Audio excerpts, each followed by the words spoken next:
So it's another morning and another terrifying headline that the federal government is spending over $1 trillion on interest. This is annualized out because the fiscal year is ending here at the end of September. And $1 trillion is a lot of money. The points that have been made in the stories that I've been reading is that it is now number two in terms of categories. So Social Security, then the interest on the debt, and then military spending, and then Medicare, and then all the others. Those are the big categories. So it is true. We are at over $1 trillion a year in annual interest payments. So this is the FRED that you're looking at, the database I talk about often. And we've got interest payments. It's in billions of dollars. So to get the actual dollar amount, just multiply it by billion. And yeah, $1 trillion right there. Our annual rate is now above that. So that's a lot of money. However, everything requires context. So we can't just look at the number itself. We have to look at number compared to what? Because with the inflation of the monetary supply, $1 trillion, not what it used to be. If you remember back in 07 or 08, when Paulson was the Treasury Secretary and they asked for $700 billion in emergency relief funds from the Congress, and they used $700 billion because that sounded like a big number. It doesn't sound big anymore because the monetary base has expanded. So let's look at what it's compared to. Where do interest payments actually come from? And the answer is taxes. So if we add the tax receipts that the federal government gets, and again, we're just talking federal here, then we're at about 2.8, 2.9 trillion.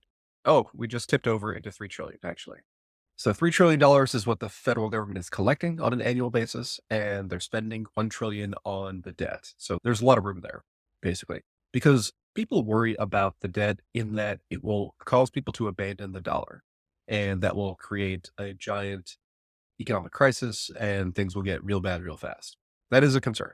However, the real doom loop scenario is when the interest payments are so high that the taxes will not cover that. Because you can borrow to spend on anything else.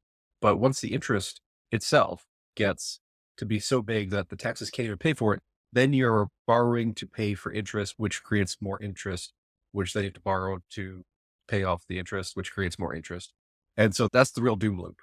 We definitely want to avoid that. There's a couple different levers here that are in play. So one is interest rate. So if the Federal Reserve can reduce interest rates, then this becomes less of a problem. There are other problems like inflation and all that kind of stuff, but this specific mechanism is not much of a problem when interest rates go down. As of recording this, it's September 13th, 2024. And next week, we're going to get a Fed funds announcement, and people are expecting either a 25 or a 50 basis point cut, which means that interest rates are going to go down. So the easing cycle has begun. Is the real takeaway there. So that's one lever. Another lever is tax receipts, right? So I'm in the tax business. I think this number should go way, way down. And I do my best to make sure that it does go way down. If it weren't for me, this number would be higher. I help solopreneurs and independent contractors and small business people save tons of money on their taxes. And that means that federal government current tax receipts number is smaller than it would have been otherwise. Am I hastening the implosion of the US dollar? One fact. All right. So what really matters here? What really matters is the ratio of these two lines. And so if we go over here, see that ratio, and the lower this ratio, the closer we are to that doom loop. Once we go below 1, that means that interest is greater than tax receipts. So we have never been below 1 as far back as this chart goes back to 1940. And obviously you can take this as a gauge of overall fiscal health of government, at least in terms of its debt load. So over here in the 08 to 2020 area, it was up and down. This was the zero interest rate environment. So there was essentially no cost of borrowing.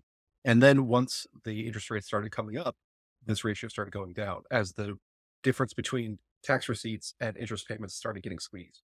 We are at 2.8 right now, but it's not as low as it's ever been. Here we had the Reagan tax cuts where tax receipts compared to the spending got worse from a government perspective anyways, because taxes were cut, but then spending was not reined in. So the Reagan promise was you got both of those, but you only got one. And so that exacerbated the fiscal condition of the federal government. In fact, I remember watching the 88 presidential debates. I was a kid and my parents were watching it, and they were talking about experience between George W. Bush and who was he running against? Dukakis? I think it was Dukakis. Anyway, the Democrat was saying this is, Bush was criticizing him for not having experience in the government. And yeah, I don't have experience driving up $1 trillion debt because that was the 1 trillion way back then. Now we're at a trillion a year, however many years later. So it, it's definitely a thing to keep in mind. So are we over a trillion? Yes. Is it a crisis? Not yet. Are we headed in a bad direction? Probably. But don't let everything scare you into abandoning the US dollar entirely just yet. But be aware of it.